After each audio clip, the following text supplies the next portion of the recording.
Hello, everybody. Welcome to the Underdog Chronicles podcast, the new and soon to be best podcast ever. I'm your host, Benny Harper, and I'm joined by my other host and long time friend, Jacob Burton. How are you, Jacob? I'm doing great, man. I'm here. Ready to make a podcast. Something no one Oh, else is gonna know is we already made one of these. I messed up, kind of broke it, but that's fine. it's all right. We can bring a little bit more energy on this one. Yup. But And now, how about we dive into our first segment? Underdogs of the Week. Yep. All I'll go ahead and explain that. right, got it? The underdogs of the week are, people who are thought to be underdogs having a great performance, be it football, basketball, really anything. We just want to highlight, a great game that, maybe a not so good player put up 30 Yeah, or something. there's always a situation where a player that you don't expect has a big game. Sometimes those big games make them into a better player. So sometimes it's important to highlight these big games from some of these underdogs. But you want to head into your first two? Yeah, I'm gonna go ahead and my first underdog is gonna be Ruby Hachimura. You know, Okay. his last Yeah. game as a Wizard, he put up 30 points. And he Okay. averages like 13. That's a big jump. That is a And big. if you're a Lakers fan, gotta be optimistic about that. Only giving up Kendrick Nunn and two second round picks. I mean, Yeah. It's not bad. The three second rounders and Kendrick Nunn. It's Kendrick wasn't getting a lot of minutes off the bench ever since Russell Westbrook has been coming off as the sixth man.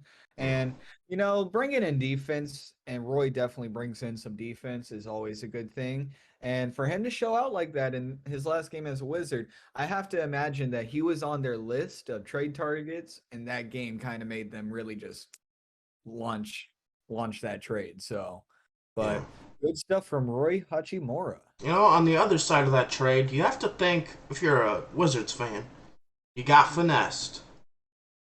I A mean, little bit. Those yeah, three second rounders, that is a quite a bit.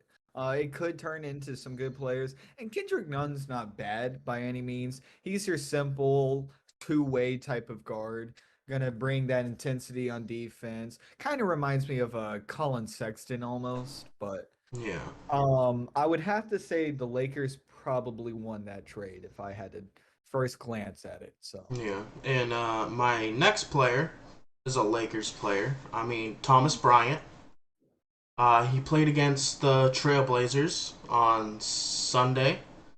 He put up 30 points, 14 rebounds, and just kind of a overall great game for someone averaging 13 points, a little bit under that. yeah, He had a block.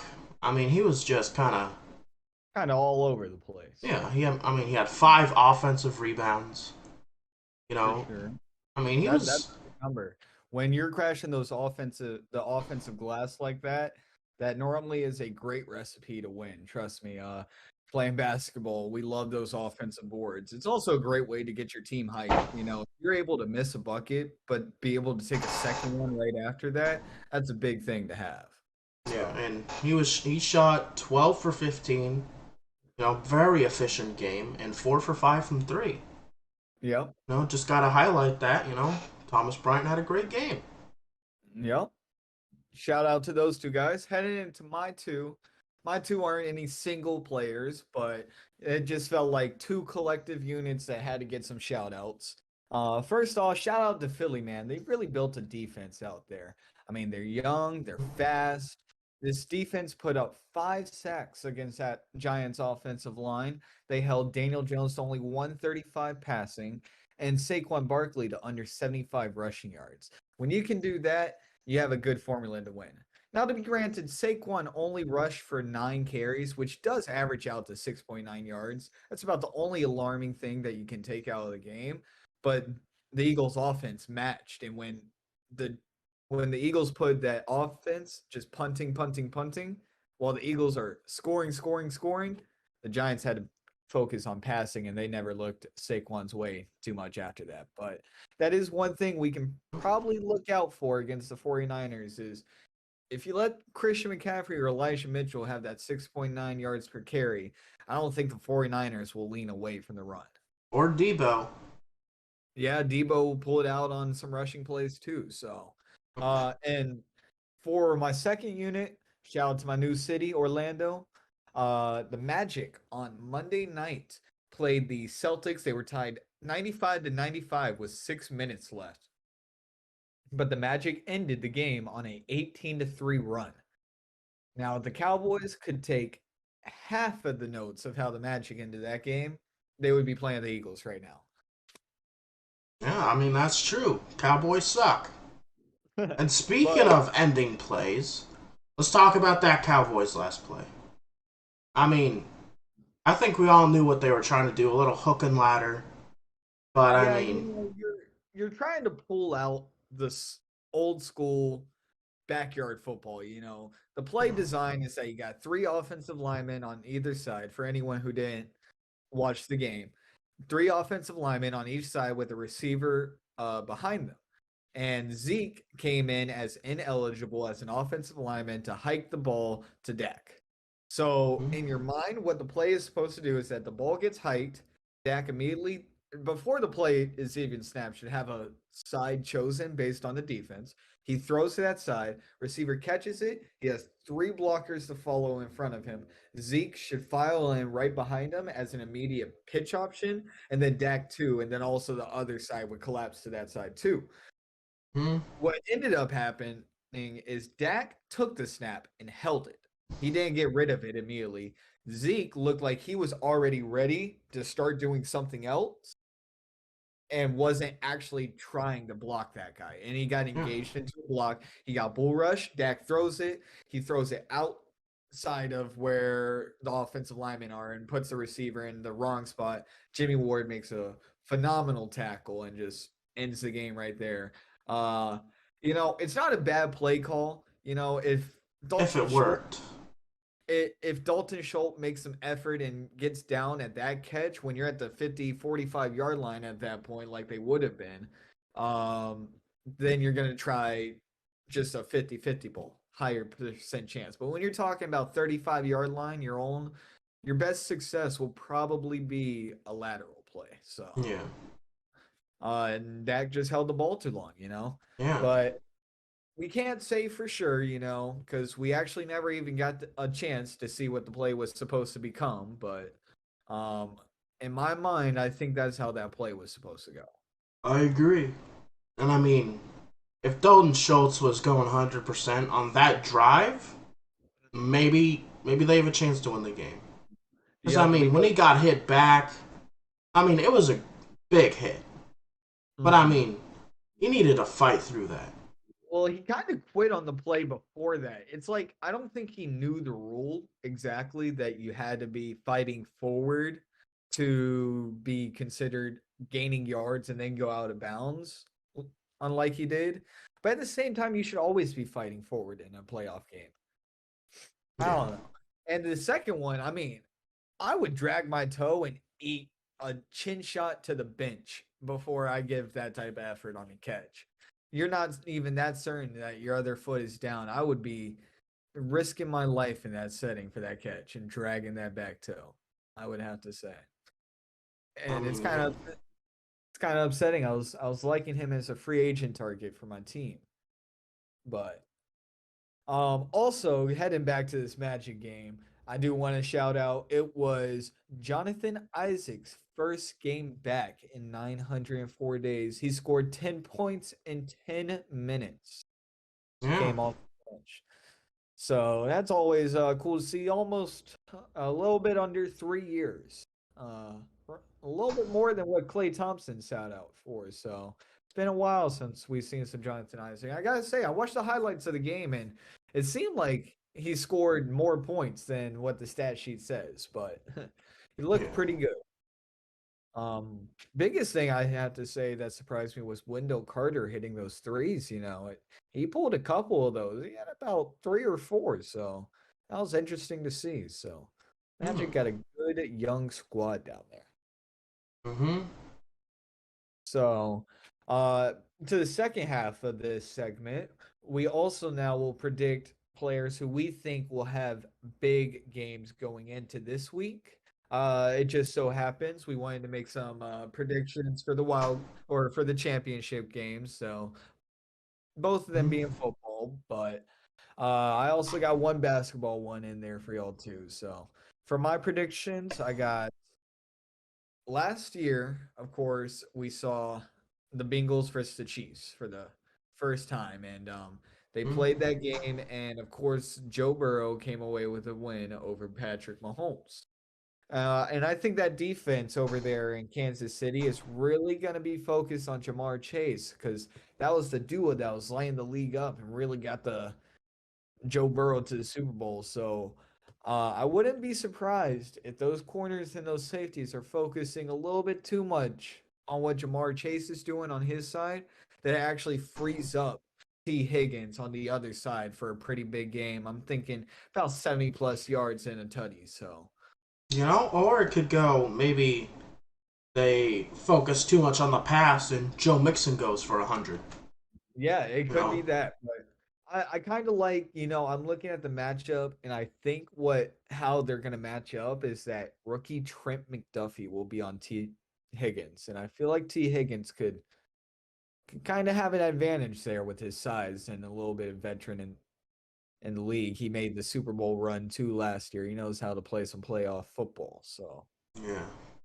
and for our basketball one, we got this Saturday, the 28th, in the NBA.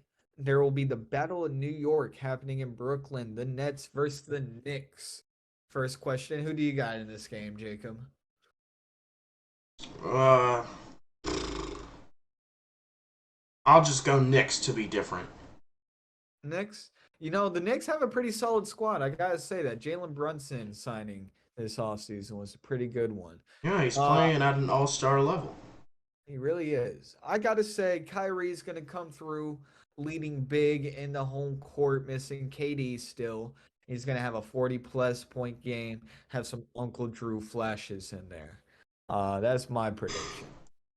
But I would Yeah. like to hear your prediction for your underdog of the week. All right. I'm gonna go with Brock Purdy. Quite the underdog story. If the Niners pull off a Super Bowl, Yeah. every Cinderella story ever is gonna be: is he gonna pull a Brock Purdy? Is he gonna is he gonna play as well as Brock Purdy? Are the next Brock Purdy? I mean, it, that's what it'll be: Cinderella story in Mr. football. The Mr. Irrelevant pick will be changed to the Mr. Brock Purdy. Yeah, and the Eagles are favored, everywhere. ESPN, Vegas, Yep. so they are underdogs. So I can take them. You know, Obviously, they're saying that it's more important to have the number one offense in the league than have the number one defense in the league. So we'll yeah. see. I think I know where your head is. I think I know you as a defensive minded guy. You like to I hit like guys. defense. Yeah, you like to hit them. I remember that. I like my offenses, but defense is fun. And I know Nick Bosa is on a personal manhunt for his trophy. So. I Um, think he's already have. I think he already has defensive player of the year. Well, yeah, for sure. It kind of sucks. He hasn't gotten his sack in the playoffs yet. Both Yeah. games he's gone no sacks, but he's getting double teamed, Yeah, he And is. I do have to say when I am watching the games, even though he's double teamed, you see him get back there, like push the offensive lineman back there Mm-hmm. to kind of pressure the quarterback in a different way that the stat sheets will never show. That's why Yeah. you can't really judge defense completely on stat sheets because there's a lot that goes into pressuring the quarterback than just actually tackling the guy down. But Yeah. he's been making some plays, and then the other guys have been winning their one-on-one blocks. So Mm-hmm. it's gonna be a big line. And I know we got two potential Super Bowls that would be cool. We got it could be Bengals 49ers, Joe Burrow, number one overall pick in the draft. Brock Purdy last overall pick in the draft. I mean, that's a Mm. storyline right there. But there is also the Mahomes versus. Hold on, what was I about to say? I lost my train of thought. Give me a second. I mean, there's only two teams: Mahomes versus Hurts, Mahomes No. versus Purdy. Where are we going with this? Jason Kelsey versus Travis Kelsey, first brother duo to go against each other in the Super Bowl. Yeah, Had a mind fart there. I thought about it, went to say it, it left me. But so yeah, there's that a would be couple cool. storylines. Um, Also we got the youngest quarterback battle in a championship ever happening in the Eagles 49ers game. Youngest quarterbacks to go against each other, new record. So rather interesting. Did you see that Brock Purdy and Jalen Hurts also played in college against each other? Iowa State versus Oklahoma. Hmm. Who won that game? So it's rather interesting. Oklahoma led by 21 at one point, and then they led about 14 points the whole game, right? But Iowa State was still scoring touchdowns. They let them get two touchdowns early before they got their first. That's what they were working with. In the fourth quarter, they tie it up, right? Like a minute left in the game. Purdy makes a strike into the end zone, and they get the game tying touchdown, but they go for two. They want to go for the lead instead of playing for tie. And it was a dumb play, I gotta say. And Purdy tried to get the tight end in the corner of the end zone, and safety jumped it for the pick, and they just knelt out the football game one by 1 point. Jalen Hurts and Oklahoma survived, but rather good game. Purdy looking poised in the fourth quarter, I gotta say, until that last play. But play was a weird one. They jumbled out the left side, and he rolled out to the left side. Just too Yeah. many bodies over there. But And I'm gonna make my second pick prediction. yeah, I'm gonna say on Sunday the 29th, the Hornets are gonna beat the Miami Heat. okay, And I the like. Hornets don't have LaMelo, their best player by far. You Yep, have, what is it, Mason Plumlee at center? yep. That's Wonder our what. starting, baby.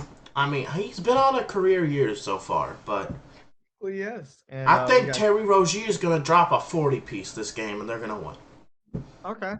I like it. even Terry though they has a don't couple want of those. wins.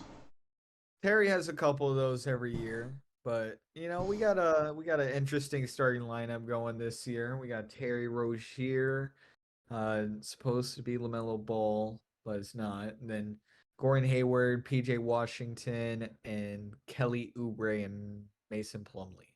Kelly Oubre is low-key a hooper, I gotta say. He has a couple 30-point games here and there. Yeah, He scores a solid like 15 plus, so solid player that we signed. So I guess this will also lead us into telling y'all a little bit about ourselves. So you know the backstory and how we came to making this podcast. So like I said, my name's Benny. I live in Orlando. I'm going to Full Sail University right now for sports broadcasting, perfecting my craft, trying to get better, and decided that I wanted to start a podcast a little while ago. And turns out Jacob wanted to help, and I offered him, why not just be on here with me? And now we've created it, and here we are. yeah, and I'm doing all the computer work. Yes. If someone sucks with that, I'm getting better. I know the basics. I bro's gonna will end edit up an iMovie. um I will end up learning a little bit of that within my core classes, but Yeah, we'll get there. and I'm Jacob Burton. I just love sports. Played a lot of them. Was good at some of them. Not soccer. That was not a good one. Anyway, and we first met in fifth grade. He was in sixth grade. Year older. Yep. Doesn't look like it. No, no, the I mean, yeah, facial hair doesn't grow for me. I'm not a yeah. cave. But We both in elementary school we both walked to a block or two away from school on a corner, waiting for our dads to pick us up. And Yep. we were doing that for like 2, 3 weeks before someone finally decided to talk. And then we realized that we have a lot of interests, and we were on the same football team, and we didn't even realize that. Yeah. Because, linemen, receiver don't really talk much. Yeah, the receivers kind of talk to the quarterbacks and their receiver coach. Yeah. That's about all you want to talk to. But once we did, we raced each other. This kid's unbelievably fast for his size. I gotta say. Yeah. Um, but I'm still the best wide receiver to ever walk, can be. So never dropped a pass. Yeah. Probably because we only passed one time the entire year, but I mean, I didn't still drop got it. 100% completion rate. Yep. It was fourth and what was that? It was It was like like fourth and fourth and 30. 14, 30, No, it something. was like fourth and 30. It was some crazy amount. And for some reason, Coach Bailey just said, all right, we're going for it. Fake handoff to Mikey. Benny, run straight. Okay. Yeah, and then you got a Uh, touchdown. yeah, You the play was absolutely mossed this kid. the play was designed to go be a fake to Mikey and still end up being a pass to Mikey because that's how good Mikey was. And I remember I just started the play and I did like a slight stutter right at the beginning and I took off and I got behind him and we had little Theo as our quarterback. And Theo throws it, underthrows me a little bit, so I got to come back a little bit. I snagged it. I start running. I see the end zone in front of me, but I'm thinking too much. I'm like, oh God, I'm gonna fumble. Oh God, I'm gonna fumble. That's all that was going through my mind. I was scared of messing it up. I kept looking behind me. I got tackled eventually, but I got the first down. But And we more. didn't end up. You know what? We didn't end up scoring a field goal or a touchdown on that drive because we went 3 and out after that. We tried a field goal and then he missed the field goal.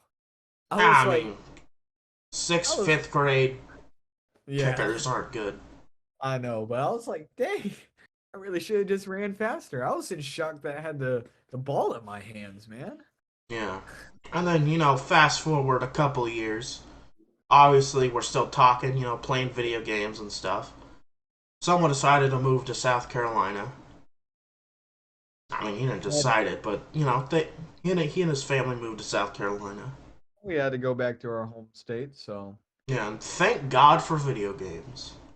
That's the yes. reason we're still friends. It's actually funny because the video games almost made us closer than we were before because I remember my entire road trip back. I mean, it was nothing but grinding the Fortnite Battle Pass. So, Yeah, we um, were sitting in trees and tilted talking about oh yeah. sports. Yep, that's I mean, exactly what we're doing. We were live streaming. We said XP hack. We would just sit in the trees and tilt it and shoot people until someone would notice we were yes, in the trees. That was just our stupid XP stuff. gig. Yeah, so we've always had a friendship since, so and now we've decided to start this show together. Yeah. So this will lead us into our next segment. It'll be our list of stat collectors of the week. The guys who were all over the board and making a name for themselves. Mm-hmm. So, our first one being Travis Kelsey against Jacobs Jaguar. Kelsey went off for 14 catches, 98 yards, and two tutties. But, for someone that's potentially top three all time, um, can't be mad. He's a great player. He was all over the field. Chad Henne, when he came in relief for Mahomes for that drive, it seemed like Kelsey was the only one touching the ball, unless it was handed off to Pacheco, who I have to say, Pacheco had a good game for a rookie too. Yeah. So And, shout going into what you said, is Travis Kelsey a top three tight end in NFL history? I would probably so I would have Tony Gonzalez as number one. I would Yeah. have Robbie G as number two, and I would I would have Shannon Sharp and Travis Kelsey tied for three. They're really, really close. But Travis Kelsey, he's almost you can almost consider him a wide receiver. He's a unique tight end though. Yeah. I How mean, would I would go Rob Gronkowski as the greatest tight mm, end, Tony okay. Gonzalez, Shannon Sharp, and then Travis Kelsey. But I mean, Okay. Travis Kelsey's still young. He's only 33, 32. Yeah, he can definitely go a little bit longer if he wants. And if he So gets another Super Bowl here, he might jump Shannon Sharp. exactly.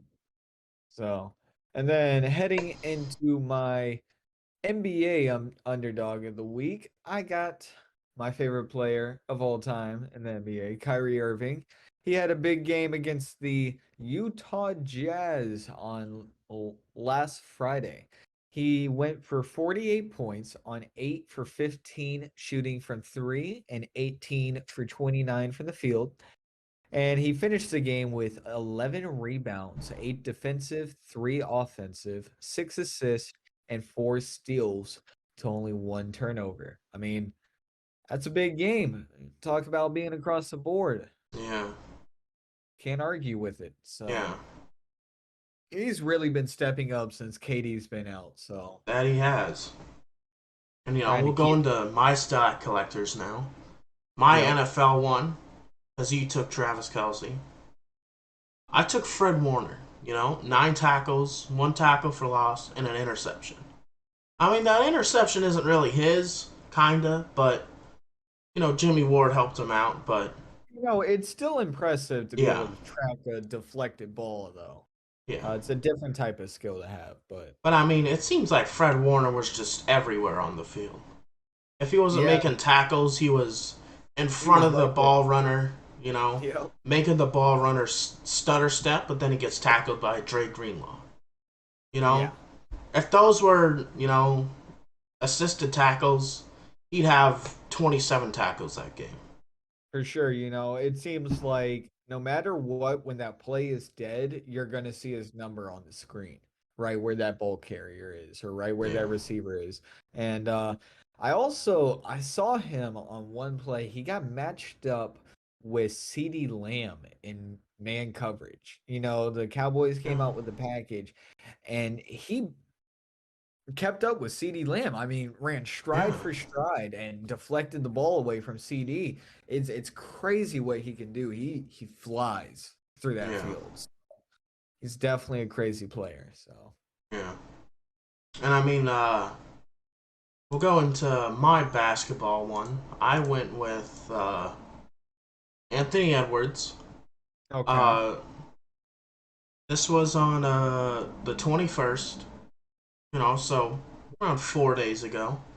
Anthony Edwards put up 44 points, 3 blocks, 3 steals, 4 assists, and 6 rebounds, shooting 17 for 29 and 8 for 16 from the 3-point line.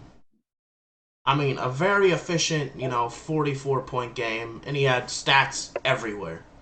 yeah, that's efficient everywhere. The two that really impressed me there's 3 steals and 3 blocks. Yeah. He's also doing everything on defense, really locking down his guy. He also had Winning 5 turnovers, really 5 turns. filling up the stat sheet.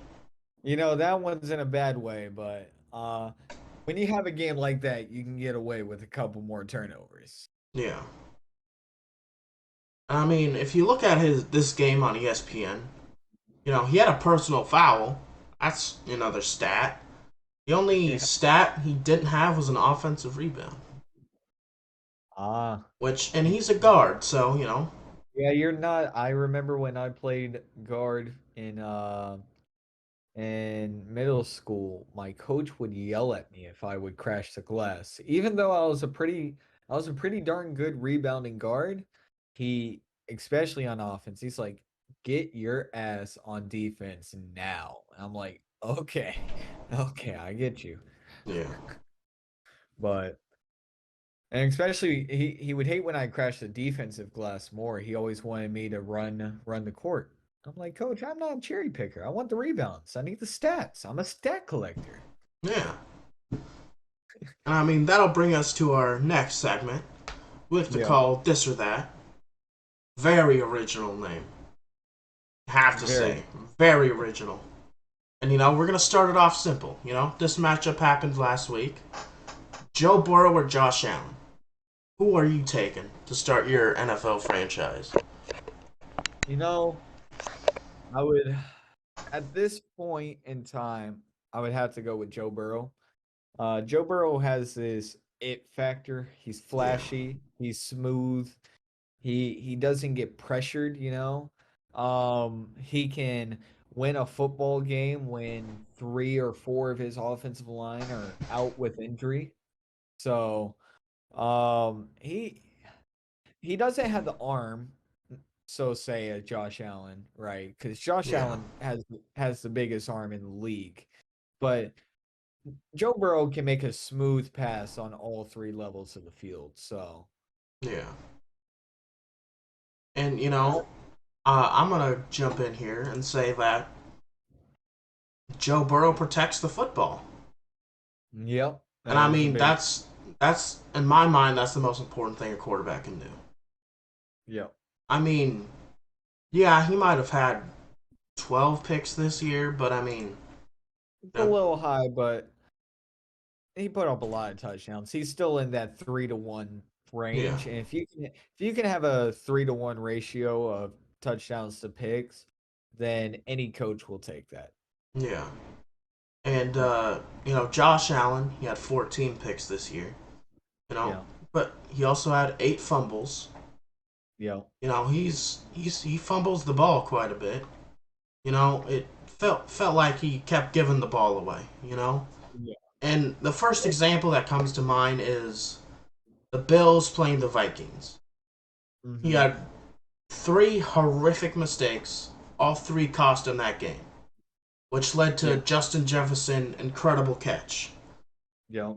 I mean, he fumbled the ball in their own end zone, and people had him as MVP this year at preseason. I mean, and I saw on Twitter, after, maybe they should have just taken a safety. You have the MVP best player in the league, but you can't trust him to take a snap? Yeah. What's that about? I Who mean, knows? yeah, it's It crazy. he's definitely a good player. He's having a slump right now. He's eerily similar to Brett Favre. Like eerily. Notoriously reckless with the football. Because what people don't recognize is yes, Brett Favre for a long time held the record for like most passing touchdowns and most passing yards. But on the same note, he also holds the record for most interceptions of all time and most lost fumbles of all time and most pick sixes of all time. Brett Yeah. Favre, as good as he was, is a gunslinger, force it deep. I don't care if they intercept it. Josh Allen's very similar to that, so I think you're always going to get some picks to Josh Allen. I think the biggest thing Josh Allen could cool down with is the fumbles. And What I think he tries to play hero ball. I mean, he does. let's go back to this game last weekend. I mean, Yep. 3rd and 2, throwing it deep. Yep. Why would you He's throw it trying deep there? he's trying to get those points, you know, Third and and four, throwing it deep, stuff like I think that. You he's can't do that in the NFL if you want to win the I think game. he's feeling the pressure too much. I think Yeah. everyone's putting the pressure on this Bills team that this was like a Super Bowl or bust year, you And I know. think it is. I mean, Josh Allen's cap hit goes way up. Von Yeah, Miller's cap hit goes up. Stephon Diggs' cap hit goes up.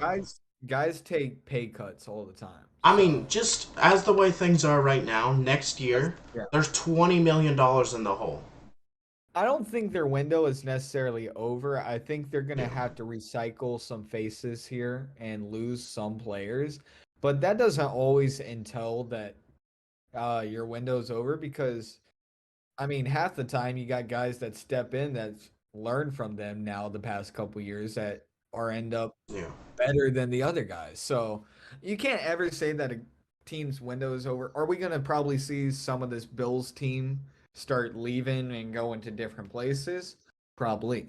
Yeah. But he's still a very good quarterback. I think the biggest thing, if he ends the season 0 fumbles, 14 picks, people wouldn't look at it as nearly bad.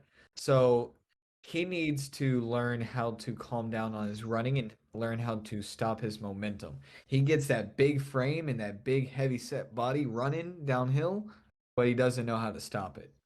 Yeah. And learn how to slide. I Yep, mean, running is a very big part of his game. it You is. know, But I, if he takes I all the big hits every time, he's going to be Cam Newton. exactly. I watched it firsthand with Cam Newton. As good as Cam Newton was, the dude just never wanted to slide. I mean, I get it. You're a big guy. You can run Mm-hmm. through them all, but uh it hurt Cam when it ended up being his throwing shoulder that got injured. That's what took him out of the league. The dude could never Yeah. throw the ball the same. So, um yeah, you will really quickly end up like a Cam. I think the guy's also getting pressured. Josh was also running out of the pocket a lot this year. I Yeah, think his offensive line's bottom 10 in the league, no doubt. so they definitely can improve it there, but then you're raising the same question about Josh Allen's contract. I understand. Uh I think they have 6 guys on roster right now that they have to re-sign this offseason. So Yeah. Uh, I would definitely be expecting some guys on that team taking pay cuts here soon. So, Mm-hmm. um, heading into our next one, I came up with this one. So I'll ask you it. If both are going in completely healthy into the season as a head coach, who would you rather have? Christian McCaffrey in your backfield or Derrick Henry in your backfield? And, I mean, this is, quite a big topic, you know. Now, who's the best running back in the league? People throw Derrick Henry around, Christian McCaffrey, Jonathan Taylor, I mean, Nick Chubb, a lot of people. But, I mean, the best two, in terms of their skills, is Derrick Henry and Christian McCaffrey. Mm-hmm. I mean, it all comes down to the type of offense you're running. I Yep. mean, if Kyle Shanahan takes his pick of Derrick Henry and Christian McCaffrey, he's taking Christian McCaffrey every time because of how versatile he is and the offense he runs. Yep. But I mean, if the Colts, or I mean, not the Colts, they have Jonathan Taylor. But let's say, oh, what's a team that needs a running back? Let's say if like the Cowboys Yeah, right now the Cowboys. decided to take a new halfback, they would definitely go Derrick Henry because they're a run heavy team. What you get Mm-hmm. with Derrick Henry is the best runner in football. There is no one who is better with the football in his hands and running it forward than Derrick Henry. What you get Mm-hmm. in Christian McCaffrey is you get a very good runner. You get a guy who could throw a 50-yard pass, apparently. You get a guy who could line up slot receiver. He could probably line up as your number one receiver. You know, Mm-hmm. you get so much in Christian McCaffrey that confuses the defense. For me, and even without biased with it, I'm a lot like a Kyle Shanahan mind on offense. As much as I love a true runner, the the the dual threat and the just overall scheming you can do with Christian McCaffrey is insane, and it would make me want to have Christian McCaffrey. But I mean, I'm uh, gonna go Derrick Henry because I mean, let's yeah, say, I mean, you run it 3 times. He's getting yep, 5, maybe 3. You trust in mhm. Derrick Henry to get 2 yards? Oh yeah, I sure as hell am. I sure do. I Uh, mean, you can't you can't argue with a Derrick Henry. You know, yeah, you really can't. I hope that last year was a fluke with him for injuries, and I hope that he keeps going strong with injuries. I hate injuries. Christian, of course, going through some injury troubles. That position's a tough position to take stay healthy. over and stay healthy in because you're taking a lot of hits. Christian went in 2019 and Cam Newton got injured. And it was Kyle Allen quarterback. I mean, Yeah. our offense was Christian McCaffrey, so of course Christian got into some injury trouble next year, and it was unfortunate that it carried over a second year. But we got a full year of Christian now, and people got reawakened to what he can do. So Hmm. it's He got glad to snubbed to the see. Pro Bowl. He definitely got snubbed to the Pro Bowl. Nothing against Miles Sanders or anything, but Yeah. Christian should have definitely been in there over Miles Sanders. Yeah. And Uh, to our next one, yep. staying on Josh Allen, Jalen Hurts or Josh Allen? Who are you picking and why? Hmm. It's a tough one. I mean, Jalen's the better runner, debatably, but Josh is a Mhm. better thrower. I'm gonna probably go Josh Allen just for the arm talent. You still get a runner. I'm gonna get him sliding. I'm gonna get those turnovers down. I'll do my work there, but what you go ahead and get in Josh Allen right now, I would take him over. But in no doubt is Jalen Hurts gonna be a really good quarterback here in 2 years. I But mean, he's already an MVP candidate this year. he already is, and the fact is he can still get better. There's going to be a lot of MVP candidates for a while here. I think it's going to get interesting just because the league's resetting again. We're Yeah. getting all new generation of football players. I mean, one of the best corners in the league was a rookie, Yeah. and Sauce Gardner. So, I mean, you're seeing guys like Julio Jones fading out. You're seeing Tom Brady having a year that does not look like Tom Brady. Aaron Rodgers missing the playoffs. We saw Matt Ryan this year on the Colts. I mean, it's turning over the new generation. A lot of our Yeah. favorite guys are starting to sizzle out here. So, JJ Watt officially retiring this off season. Yeah. It's interesting to see.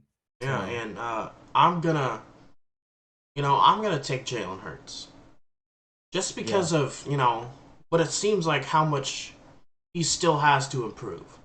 And yep, another thing on Josh Allen and Jalen Hurts, the thing that made the Eagles team so good this year was yeah, they were taking the football away but not giving it up.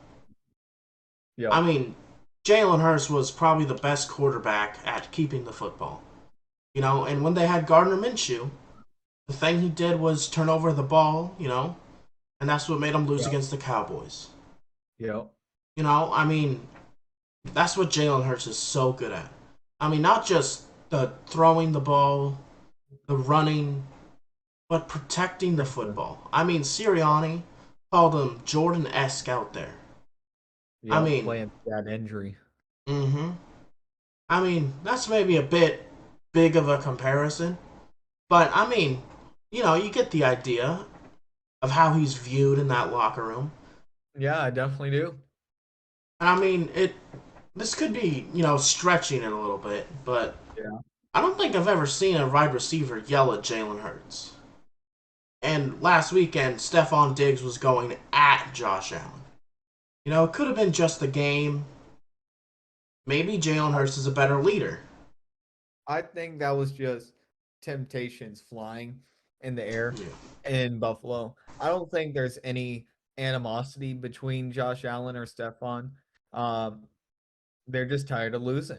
They know that Hmm? obviously there's something holding them back, and Josh Allen this It's year Josh definitely Allen. got this He's year it holding them was Josh back. Allen. Last year it was a coin flip. So, you know, this year was the first year I really saw like you can kind of like put it at fault on like a player on the Bills. The last two times they've lost, it felt like they lost a very close game. Hmm? They ran out of time. Um They're back this to year, back AFC semifinalists. yeah, this year you could point a finger. It was those interceptions, not being able to hook up with Stephon Diggs in a big game. I mean, those things play a big part. So, but I think it is temptations. I think they're still gonna stay together. They're still gonna be a really good duo together. But Yeah. so heading into the next part of this or that, we'll head into some of our basketball ones. So Yeah. I'll ask the first one. I thought of this one a couple days ago. Now that we've seen them in the league for a couple years, do you think the Pelicans made the right selection? Number one was Zion, or do you think they should have gone with John Morant? You know, I mean, you can say, maybe injuries held back Zion. But I Mhm. mean, when Zion's playing, he's the He's most def- dominant force we have ever seen. I've yes. never seen Shaquille O'Neal. I've never seen Wilt Chamberlain. I haven't seen Michael Jordan. We're young. I'm only 18, you Yep. know? I mean, he's one of the most dominant forces we ever seen. He And is. Jaw has some character issues. He's Punching people, just some of the stuff he says on Twitter. You yep. know, He's a loudmouth. He definitely is. It's part of also having passion for the game. Playing basketball and literally living 10 yards away from the most famous basketball court in your town. You get into a lot of pickup games, and let me tell you, trash talk is big in the NBA. So a loudmouth like Jaw isn't surprising. It's a little bit alarming when you're talking professional locker room. Hopefully, it's not affecting it in there, but I think they did make the right choice because looking at what they have now in that team, they have a team that's really set up right now, especially in succeeding right now. They just got Brandon Ingram back from injury, so now they're just waiting a couple more weeks for Zion, and that team's gonna start dominating again. Just like you alluded to, he flings guys off of him. I mean, they tried to hold him down on fast breaks to stop him, and he'll still dunk it for the end one. I mean, there he's it's a big dude and a big dude to try to stop. So, yeah. I mean, when uh, someone's as big as he is and as mhm. athletic, I Yep, mean, the first play when I think of Zion Williamson, I don't know if you remember this, but the dunk he had March Madness against DeAndre Hunter. I don't know if you remember this, but DeAndre Hunter was shooting a three from the corner. yeah, Zion jumped from the box, blocked it into the stands. I yep, mean, he was a solid, I don't know, 50 inches off the ground, and he yeah, just sent that thing flying. And yep. Like DeAndre Hunter's what? reaction was like, Yeah. Like what just happened? what? What?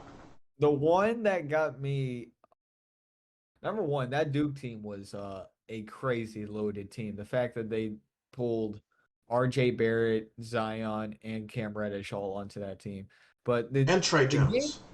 the game that really, really got me once he got to NCAA, they were playing Clemson. I remember it was ACC matchup, and Zion went up and he stole the ball. He did some dribble moves down that were like quick, efficient dribble moves, looked kind of like a Yeah. guard, and then just 2 feet almost straight vertical, barely in a momentum, 360, just threw it down. Yeah. And then not even 30 seconds later, another turnover comes up. RJ Barry gets it, lob, bam, giant poster from Zion. He's just a freak. And I mean, just another video I like to watch is the Mhm. Duke team seeing their vertical. Yeah. I don't know if you've seen that video, but the Duke YouTube channel posted it. And when it Mhm. came to Zion, he was just flying. Yeah. Like the vertical thing where you hit the Yep. little tabs. I He do. cleared the first one with ease. He's like, it was just easy. I barely even tried. And I'm like, what? Bro just jumped 30 inches and it was simple.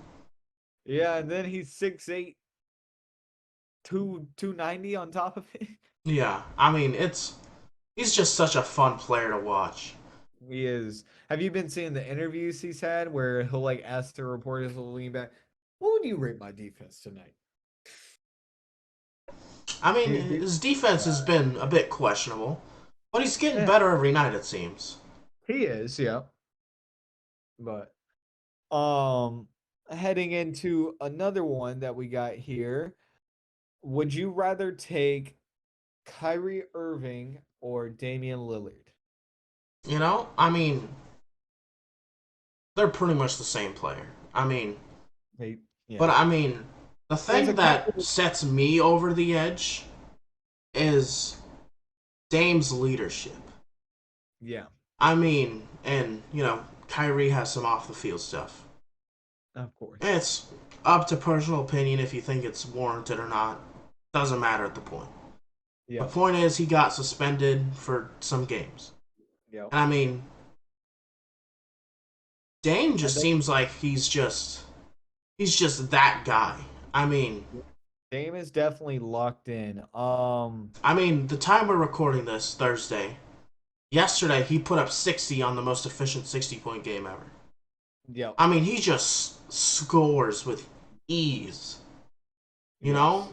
Yes. It was Uh, against the Jazz, not a great defense team, but still. the So they're really similar because they are both three-level scorers. They both succeed Mm-hmm. in every area. There's a couple things that set them apart.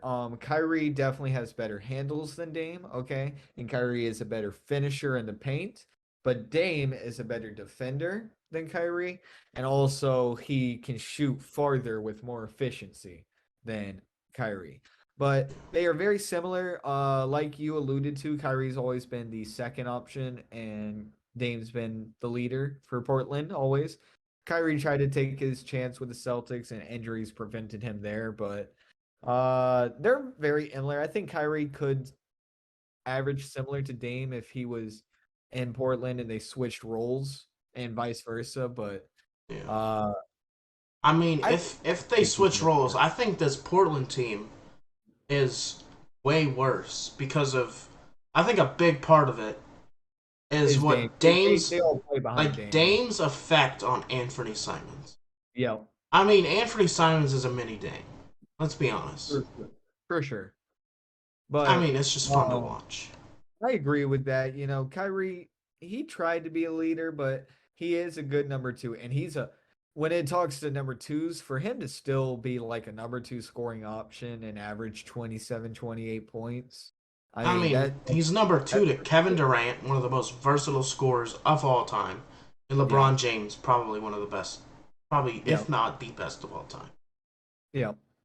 I But mean, he's been a solid number two. He's had two great guys playing with him, and like I said, he tried with Boston, and in Boston he averaged his career highs in assist and everything, like you wanted him to do when he takes over as the leader. Unfortunately, his injuries held him out there, and yeah, once Boston truly figured out what they had in Jason Tatum and Jalen Brown. And what they had coming in and young stars, they just knew it would be better off to move on from Kyrie yeah. and focus on the players they had coming up. So nothing against Celtics or anything, is since Kyrie's my favorite player, but Hmm. they're both really good players. If you want a leader, you're gonna take Dame. If you have a star on your team, uh, I would take Kyrie. Um, but the only reason I say is that is we also haven't seen Dame play with another star. I mean, the I mean, best player he's played with is C.J. McCollum, yeah. who's made one Um, All Star game, I think. So I think to your regard is Kyrie, like if you put Kyrie on the Trailblazers, I think he might do worse just because he becomes the leader. And I think Dame might do worse on the Nets because he's not the leader. So, Yeah, but they're similar. I think it's very hard to pick one from the other. I think that's why people always had a hard time making top threes during the 2010s and yeah. early 2020s so far. So, but I mean, I don't think I said my answer. I'm taking Damian Lillard. you taking Damian? Yeah, I would take Kyrie. I've always rolled with Kyrie. No one can do what he does with the ball in his yeah. hands. And moving on to the next one. This one's a bit of a bit of a funner one. Yeah. Jalen Green versus Anthony Edwards. Ooh. I would take right off the bat, I would take Anthony Edwards. Nothing against Jalen Green. Jalen Green's a great scorer. I also like having defense. And Anthony Edwards is all over the place. I mean, he'll still average you 4 assists, 5 assists. It's pretty big. He'll get you 4 or 5 rebounds. He'll get you 1 or 2 steals. And I mean, for him to have that game with 3 steals, 3 blocks is huge. So Yep. I'll definitely take Ant for the all around. But Jalen Green's he's pretty good with the ball in his hands. He's another really good scorer. So Yeah. I mean, I'm gonna take Anthony Edwards. For the same reasons. He's just all around an amazing player. And I mean, Jalen Green on his team is his team's not great. He yeah, can't get assists. Very easily. Maybe to Sengun. That's it, really. He doesn't have much great teammates. I yeah. mean, maybe Jabari Smith, Well, but I mean, don't, don't forget Kevin Porter. yeah, Kevin Porter's pretty good. They got something kind of going on in Houston. You can just tell they're trying to tank right now. So yeah, for Victor Wembanyama. yeah, Yeah, I mean, but I think Ant is just in a better situation, and he I also feel like is. he's just feel like a better player. Do you think he'll stay in Minnesota? Because I don't think so. I mean, it really depends, you know. I mean, Minnesota has now had like 3 really good teams in a row, and they've done nothing with none of them. they made a horrendous trade this offseason for Rudy Yeah, Gobert. I mean, it is what it is. They tried something, didn't work. I it mean, was an interesting idea. yeah, and we're getting a little up there in time, so we're just gonna move on to the next. Okay. Tyrese Halliburton versus Trey Young. Who are you taking? I think they're it's pretty much the same as the last argument. I Yeah. would take Tyrese. He's the only double digit assist leader right now. Mm-hmm. He's averaging right there exactly at 10, maybe like 10.1, 10.2, somewhere around there. And he's still putting up about 24 points. He's top 5 in steals. He's all over. He's developing in a true all-around guard. So I would like that. Although Trey Young's one of the best young scorers in the league too. So in his own right, and Trey Young gets a lot of assists too. Yeah. You can't just say Trey He's Young's second in the league in assists at yeah. 9.9.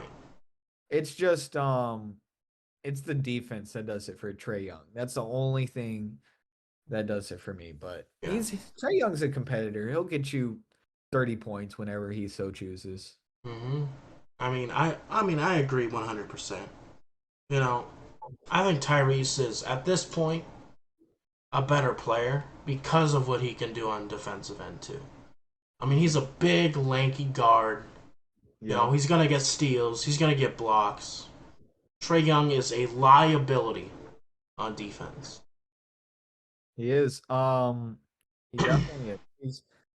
He's a good player though. I knew he Yeah. was going to develop into a good scorer from Oklahoma, but even when he was playing at Oklahoma, I mean, ever since then, he's always the biggest thing around him is defensive liability. But Mm-hmm. so heading into our next segment here, we are going to head into our Super Bowl predictions. We're heading into our championship games. Ours are a little bit late to y'all, but this is our first episode of the podcast. Yeah. Um, I will have Jacob contest to this. I did make a prediction heading into playoffs, and it's still looking good. So I'm still gonna ride with this prediction. In the Bengals first for 49ers in the Super Bowl. I just figured going into the playoffs, why not ride with the 2 teams with the most momentum? Yeah. Joe talked about it earlier. Joe Burrow's good under pressure, and 49ers now sitting at 12 games in a row. That's a big momentum push right there. I Mm-hmm. know they got. I was looking at something today. This is on Thursday of January 26th. As of right now, Elijah Mitchell, Christian McCaffrey, and Debo Samuel are all questionable in the game with the Eagles. But I'm pretty sure if you read anything about them, it says they're going to play, but they got to list their injuries whenever they happen. I noticed last week, as a Panthers fan, you pick up on every slight thing about Christian McCaffrey. I noticed he was warming his right calf and everything, and he was stretching it out the entire game. That's what's going to be holding him. Elijah Mitchell has something with his ankle, and I think Debo Samuel is still stemming from his injury that got a little bit retwisted in the game against Seattle. Yeah. So, but if you got Patrick Mahomes playing through high ankle sprain, those three guys will play through this game. So, Yeah. no doubt in my mind.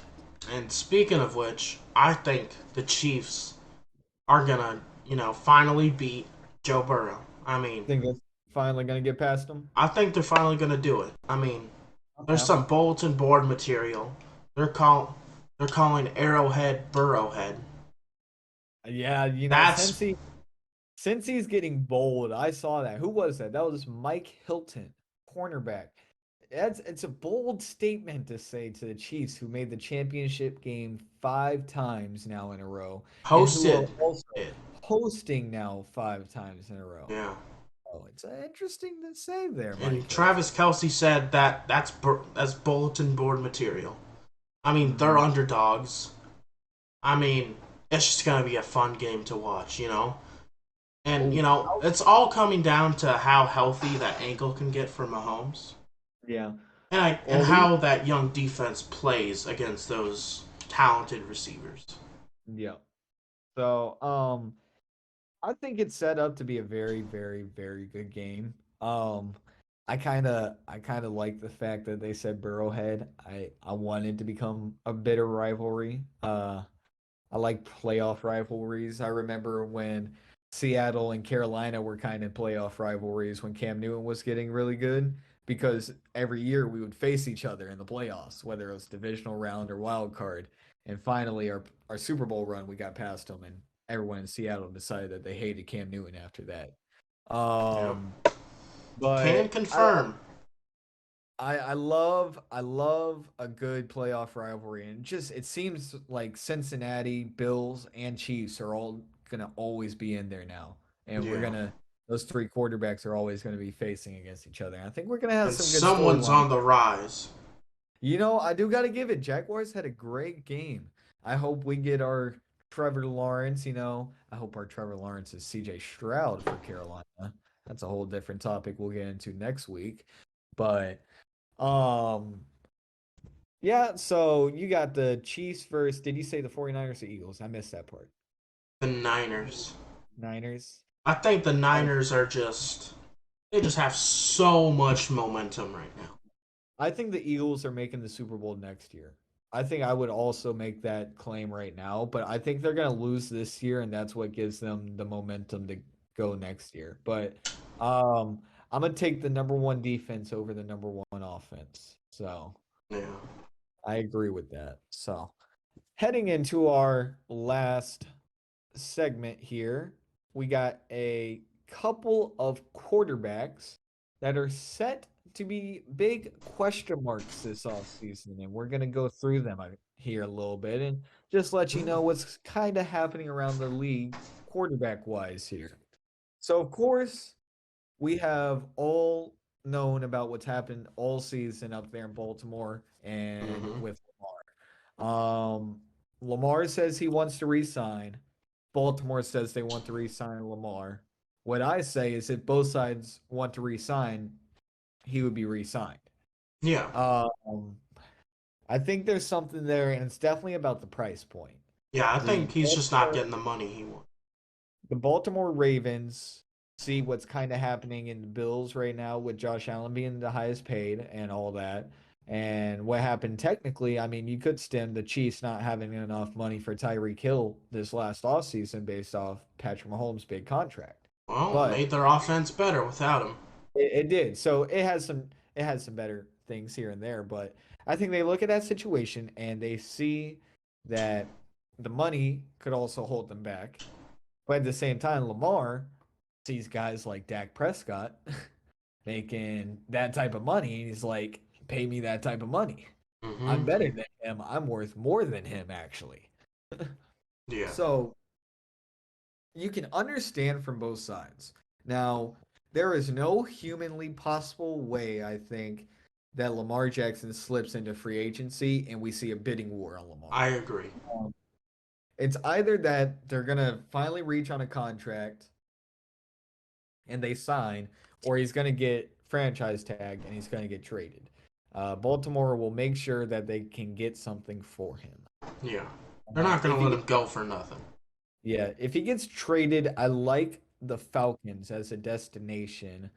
But, I feel like Desmond Ritter also played a last 3 games of the season too. But as of right now, I've seen the Falcons as the biggest name circling Lamar recently. Yeah. So I mean, there's a lot of teams that need a quarterback. I mean, maybe maybe there's a trade for two quarterbacks that have a question mark this season. Maybe Derek Carr and maybe a couple of picks for Lamar Jackson. maybe it could That's a also be possible thing. it could also be the number one overall pick in Justin Fields. Yeah, Um, for Lamar. there's a couple different other options. Uh, I could also see the Saints. Yeah. Um, but I would hate for him to end up in my division. I've just gotten to where Tom Brady is probably going to leave the Buccaneers, which we'll get to in a little bit, and my division is going to be soft for quarterbacks. And you're telling me that Lamar is now being projected to Atlanta. That doesn't really make me too happy. But it would be an interesting spot for him. Atlanta kind of came out of nowhere. It's kind of popped up the past 2 weeks that Atlanta's been a big place for Lamar. But I mean, they have assets to trade for him. they do, yeah. They have, solid weapons. Kyle Pitts, Drake London, Cordell Patterson. You Yep. know, they have a decent defense. You Decent know, offensive line. they get a top 10 quarterback in there, and they could be in the playoffs right now. Definitely could. Heading into our next one, he mentioned it earlier. Derek Carr. It's not a matter of if he gets traded, it's a matter of when. The Raiders have already announced that Derek Carr will be getting shopped around here in the next few weeks, and Derek Carr has already officially released a goodbye statement to Las Vegas Yeah. and fans. So, as of right now, I think he ends up as a Jet. Um, I see the Jets seeing him as like someone that they could plug into their team and immediately become a playoff team, but they don't have to trade away a whole bunch to get him. So I see Derek Carr as a Jet, and I can't really think of other teams for him. If I had to throw up a couple other options, it would either be the Colts if they wanted to continue their trend of veteran quarterbacks, Yeah. or the Commanders. Mm-hmm. That's the other two names I could possibly throw out there for Derek Carr. But Yeah. um, Yeah. I mean, all that's very plausible. I mean, I think the Saints are a great option for him and a great fit. mhm. I mean, maybe Sean Payton comes back and coaches Derek Carr. Yeah, That could be a thing. I mean, everyone's wanting to hire Sean Payton. What they are if the talking Saints get that. a quarterback he wants to coach? Yeah, People don't think about that half. That could happen. it could. Um, Heading into our next one here, we'll keep it on the trend of guys who are officially leaving. Tom Brady, he could stay with the Buccaneers if he chooses to resign, but he is a pending free agent right now. The biggest names circling his name would be the Las Vegas Raiders, being the highest one that is circling his name. Hmm. That is also the highest betting odds in Las Vegas, ironically. Um, and then I've also seen the New York Jets tossed That's where around. I think he's gonna go.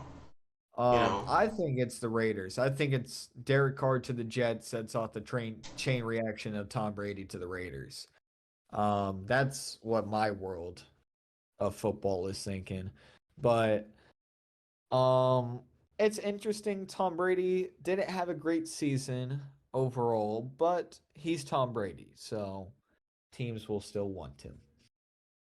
and Uh, there was something I saw uh, today. The Jets hired a new offensive coordinator, Nathaniel Hackett, yep. who was a coordinator for Aaron Rodgers. Yes. Maybe the Jets want Aaron Rodgers. We'll get Maybe. to him a bit later, but I mean, I think Tom Brady is a perfect fit for the Jets. They have a young team. Bring in the Mm. oldest player in the league, Well, veteran. Mike McDaniel, head coach of the Raiders, if he stays head coach, a lot of people thinks he should be fired, but as of right now, he's not been fired. And normally, if you're not fired by now, you're most likely staying. Um, but he has history with Tom Brady. I can't exactly remember from where, but I know I read an article from ESPN talking about the history behind Mike McDaniel and Tom Brady. So there's also that connection there. But there's Um, also a connection. Maybe Tom Brady wants, to put it to Bill Belichick. yep. There's our defensive coordinator also used to work for the Patriots as defensive coordinator. So there's also speculation that there's a connection there in Tom Brady to my Panthers. But I don't see that happening. It could very well. I won't put it out of the picture, but I don't see Carolina doing that. Yeah. But um And we're gonna move on to the next one. Aaron Rodgers. I put out a poll on Twitter yesterday. Is Aaron Rodgers going to stay with Green Bay? We have 5 votes. 60% of people say no. okay. 40% say yes. So 3 out of the 5 people think he's not staying. And what do You you think know, about that? if you asked me right before midseason, I would agree with those three people, right? You saw a version of Aaron Rodgers that was playing frustrated. He was angry. He was yelling at the team because the team wasn't running the right routes. They were dropping footballs. They were messing up small plays. But looking at that team, once Christian Watson stepped up in that one game where he had the three receiving touchdowns, we Yeah. saw Aaron Rodgers that was smiling, loving the game of football, giving Hmm? good interviews to the press conference.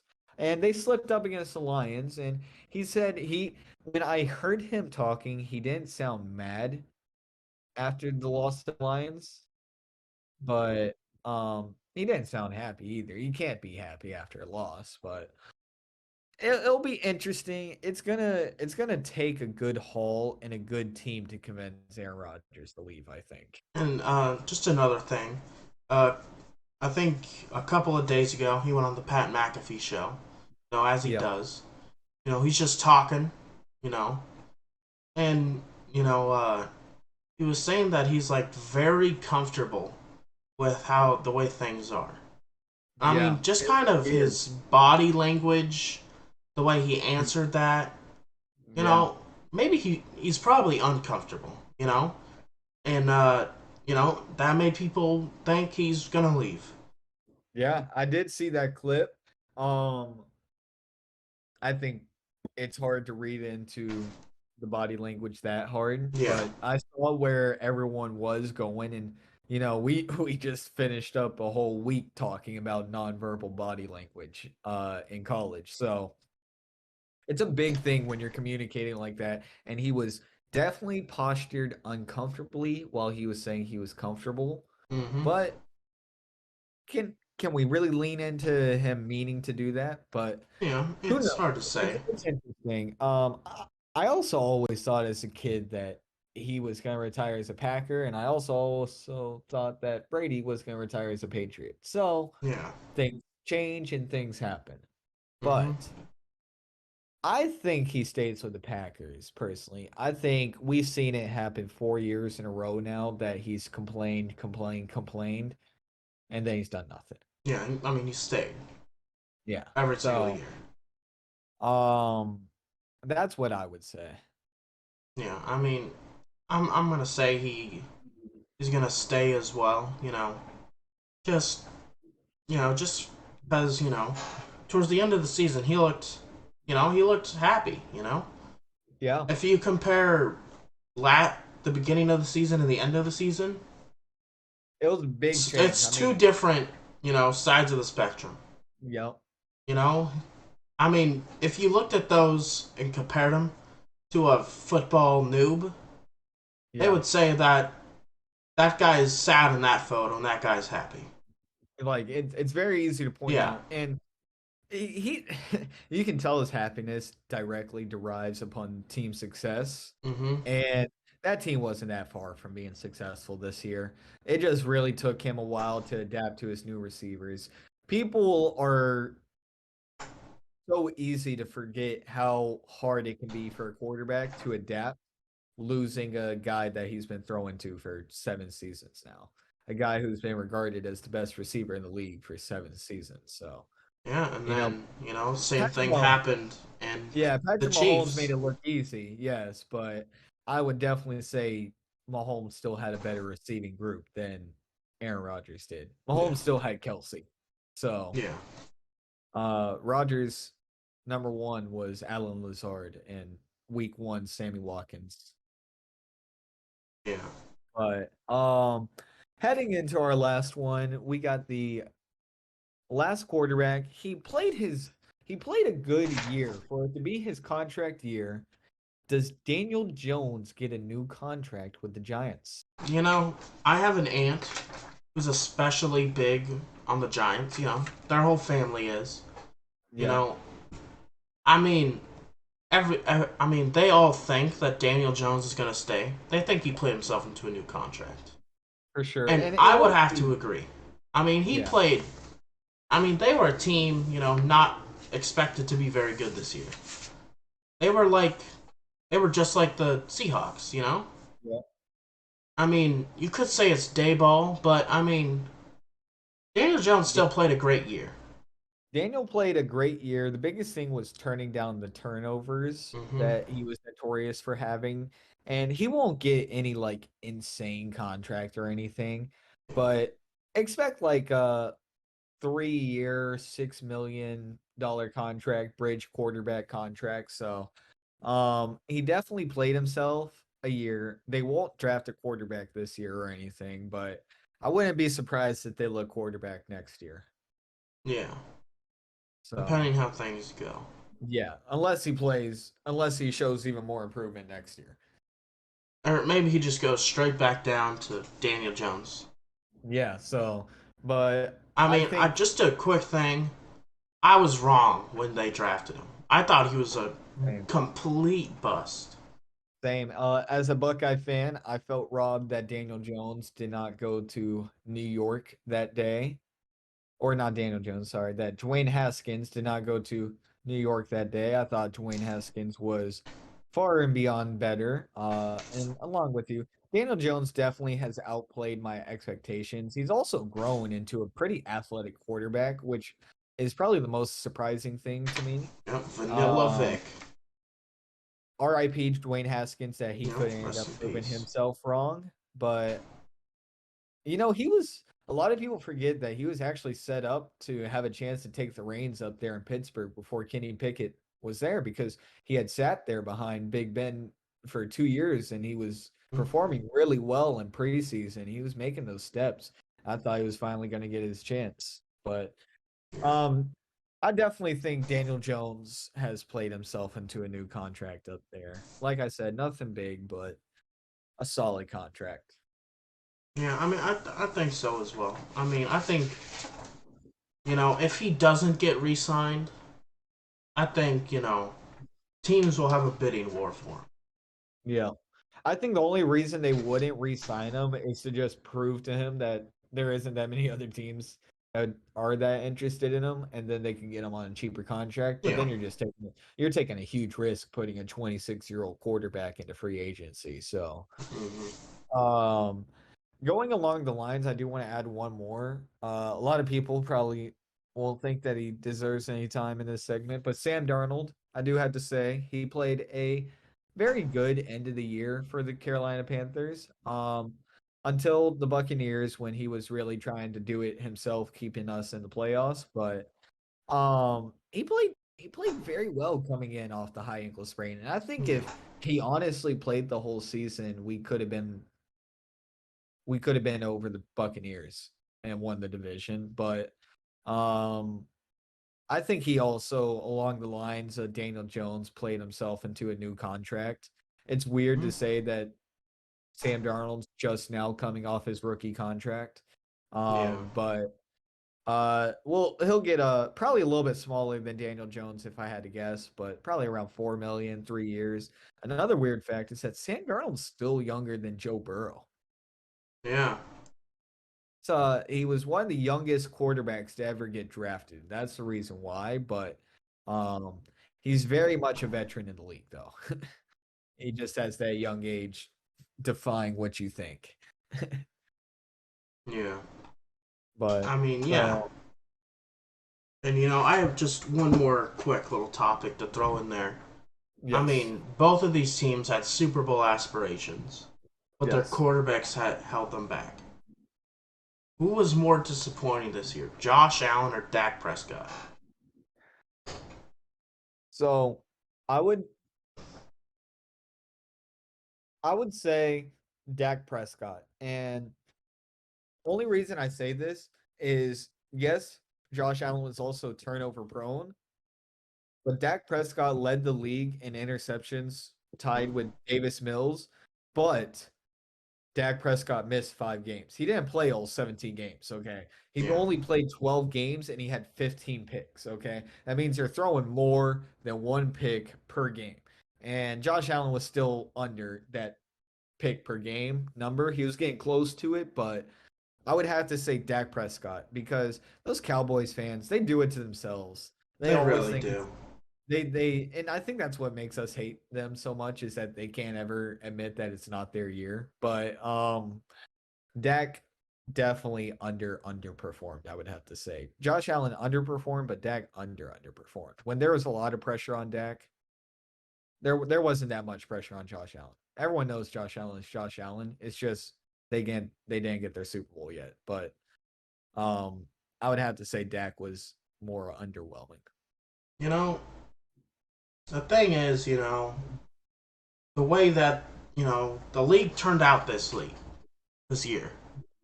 Preseason MVP odds, Josh Allen was number one. Yeah.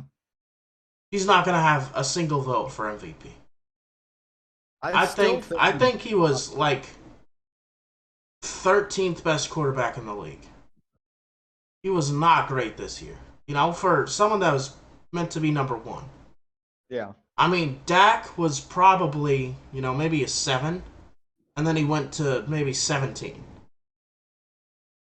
You know, I think Josh Allen in the quarterback rankings dropped like 12 in my eyes, and Dak dropped like 11 or 10. So I'm going to, and with, the Bills also being the preseason favorites for the Super Bowl, I'm going to say Yeah. Josh Allen was more disappointing. Because, I mean, that's just the way the things were. I mean, they I were, they only got to the conference round yeah. I or could divisional.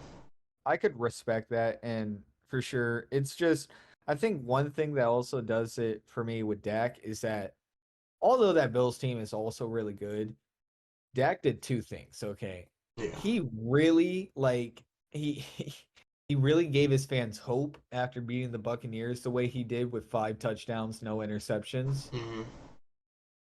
And that Cowboys defense played a hell of a game against San Francisco. I might add, Micah Parsons played his heart out, and Dak gave him no help. I mean, Yeah. they got that one touchdown, but to me, those 12 points were all 4 field goals. I mean, I don't remember that touchdown. I remember Dak's 2 picks. I remember Dak messing up the final play. I mean, Yeah. but it they both had disappointing seasons, and I think if you went into the off season and said which quarterback then would be on a hot seat, Josh Allen wouldn't be on a hot seat. Yeah. It's Dak Prescott. They would just look at Josh Allen and be like, just do better. Like next year, I just think do this better. was just a down year for Josh Allen. Yeah. And they would look at Dak like, bro, we This is told what you you like do. this is like we told you you couldn't do this again and you straight up did it exactly again. But Yeah. um I that's how I look at it. I see your point too. I mean, I do get it. you were ranked to be the Super Bowl favorites. You were ranked to be the MVP favorite, and you only make it to the divisional round. You have 14 interceptions. I get that argument Yeah. too. I mean, I mean, Josh Allen definitely played better than him this year. No Oh, ifs, ands, or buts about it. But I mean, from like expectations. from expectation point, yeah, I mean, that's just where I'm coming from. yeah. I mean, Dak was far worse. Don't even get that twisted that I'm saying Dak's better than Josh Allen. Josh Allen's far and away better. He's top five at the position, He just without a had a doubt. down year. You know, Yeah. every player has some down years, and this I one, think I he think, just needs to learn to take a check down. If he yeah, does that, he's he's probably the third best quarterback in the league I beside think it's behind Joe also Burrow and Pat. I think it's also just like you got to think about all the pressure on him. The Yeah. pressure that was on him to win MVP and also win the Super Bowl for this team. And then you look at the pressure of the quarterbacks like just growing so fast in your conference. I mean, Trevor Lawrence now. I mean, you go down that list of the AFC, you got Joe Burrow, Trevor Lawrence, Justin Herbert, Patrick Mahomes, Josh Allen. I mean, it just keeps going and going and going. The list keeps growing and growing and growing. I mean, Yeah. that it. Tua, he had a I mean, good year this year. Take away the Tua's concussions. slowly, Tua's slowly proven Jacob and I wrong. We've been some pretty high haters on Tua. I still don't think he has a big enough arm to match the type of offense Mike McDaniel wants. But Tua played a good year for when he was healthy. Yeah. They just got to learn how to keep him healthy. I mean, it's not his fault. No, it's not. I mean, something that maybe the NFL needs to change is Mhm. Thursday night football. I think As also, much as we like it, you know, Tua had a concussion on Sunday, yeah, got less than a full week of practice in, if he practiced. yeah, Thursday, got another concussion, had to get carted off the field. yeah. I mean, maybe they change it to Friday night football. Well, at the same Give time, him you an know, extra day. Thursday night, it's not too bad. I've seen some things about abolishing it. I think mainly the Dolphins need to find some new doctors. I mean, Yeah, I agree. they couldn't tell that that man was concussed. I mean, even in that Packers game, you could tell when it came out that he got the new concussion later in the year and it came from that Packers game. You could see this one hit in the first quarter. He was like 9 for 10, 112 yards and a touchdown. They play the hit and he bam right on the back of the head. And after that, he goes under 50% completion percentage, two picks, one pick six. I mean, Yeah. it changed. I mean, the doctors can't look at him and see that the dude's seeing stars. It's pretty clear to see a concussed player. I I mean, mean, I got a concussion this year from playing football. I mhm. mean, not as bad as him, but, you know, I But was your a coach, lineman. I mean, linebacker came right here, and yeah, then I went into the shoulder pad of a lineman, right? And then I mhm. kind of ricocheted, right? But I Yep, mean, it took me, with my doctor, a local guy, it took like 2.5 weeks for me to be able to practice again. yeah. I mean, Well, that's your high school coaches noticed that you had a concussion though once it happened, right? no. I went to them and said I got hit in the head pretty hard. Because I mean it. I mean I in the trenches. You Yeah, can't see that very well. You know. yeah. But But I just I don't went know. over there, got sent to the I athletic feel like trainer. they noticed it a little bit better than the Miami Dolphins did, and that's a little scary when Yeah, you're and taking that NFL pro team missing concussions. compared to a 5A high school team. Yeah, And but I mean, I got kept out for 2 weeks. Tua got thrown in there after four no, days. it only took Luke Kuechly 5 concussions to call it quits at 29. So And this was what, three this year alone? yeah, Two? Three or two? because he had two in that one, and then the one later. Yeah. Yeah, that's big. And maybe in the off season the Dolphins bring in a quarterback. Give Tua a year. Yeah, Maybe they bring in Tom Brady because they tampered trying to get him. yeah, You know, I can see that. I mean, I think Tua needs rest. Yeah. I think he needs another quarterback to come in this year, and they kind Mhm. of throw this season away. Yeah, Kinda, you know? Because, kind I of. mean, if he gets another concussion next year, we're looking at career ending stuff. I mean, you really are. Like I I just mean, said, you're already looking at that this year. you took it took Luke Kuechly, one of the toughest players of the 2000s, only 5 concussions to call it quits. And he got three in one season. Yep. So, And we don't speak know if he got any in high school. true.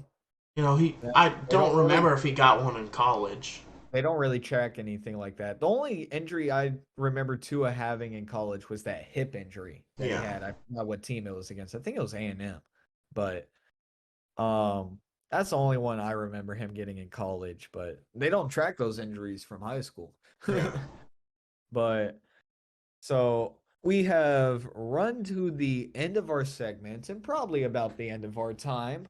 Yeah. So we will be calling it quits for this episode, but we appreciate you all for joining in and listening to us.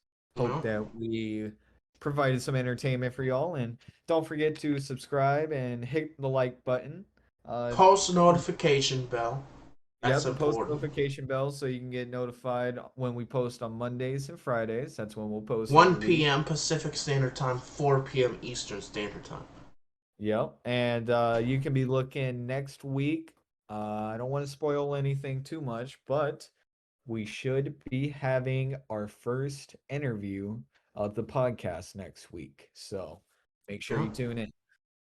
You can also follow our Discord, Instagrams, and Twitter, and they'll All all be that in will the be linked. description below. So, Yeah. yeah. So And if this doesn't get posted on time, uh, it's his y- fault, it's his fault, not mine. actually. It's his fault. I Yeah. disagree. But it'll get posted on time. We know it. We're too good at this. Yeah, We're were? we are pros. So Yeah, we. anyway, we appreciate y'all and we'll see you next week. Peace. Yep. Thanks for watching.